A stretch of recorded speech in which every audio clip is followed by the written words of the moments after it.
माहीमची साई विठ्ठला मंडळ वारकरी संप्रदायापैकी एक आहे.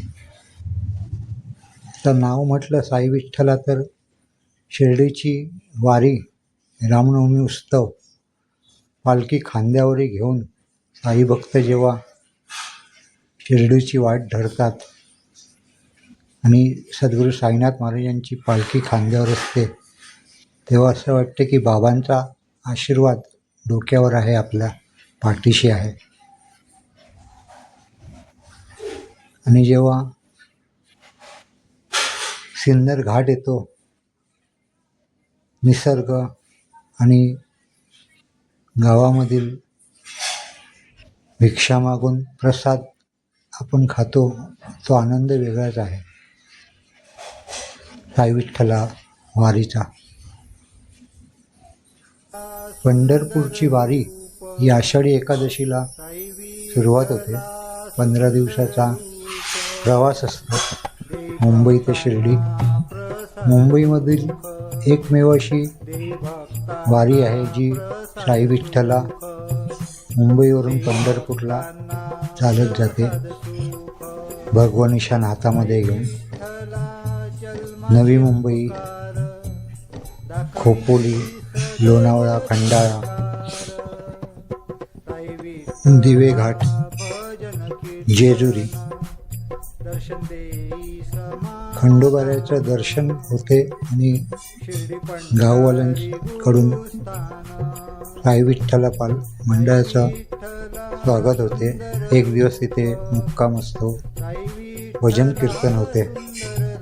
जेजुरीवरून मग पुढे जेव्हा पंढरपूरचा प्रवास सुरू होतो आणि माऊली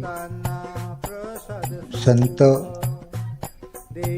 ज्ञानेश्वर महाराज, तुकाराम महाराज, मुक्ताबाई, सर्व संतांच्या पालख्या भेट होते. आणि जेव्हा वारकरी भेटतात, आपल्या परिवाराबरोबर पायी वारी करत असतात,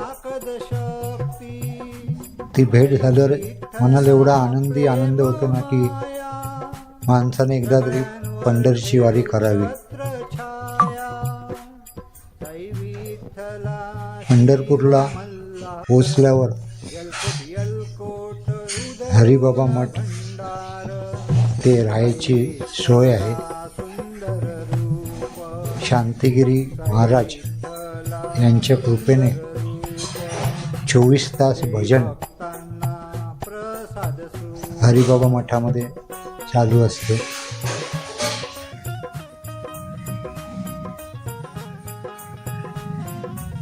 भजन कीर्तन आनंद असतो.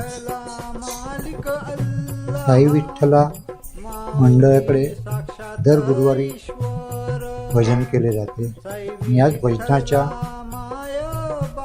मुळे आज माझी ओळख आहे, माझा परिचय आहे.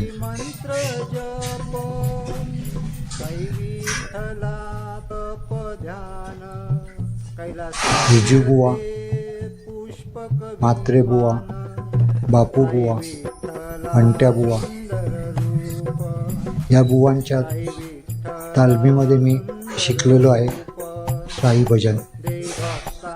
आणि बुवा ही ओळख माझी निर्माण झाली.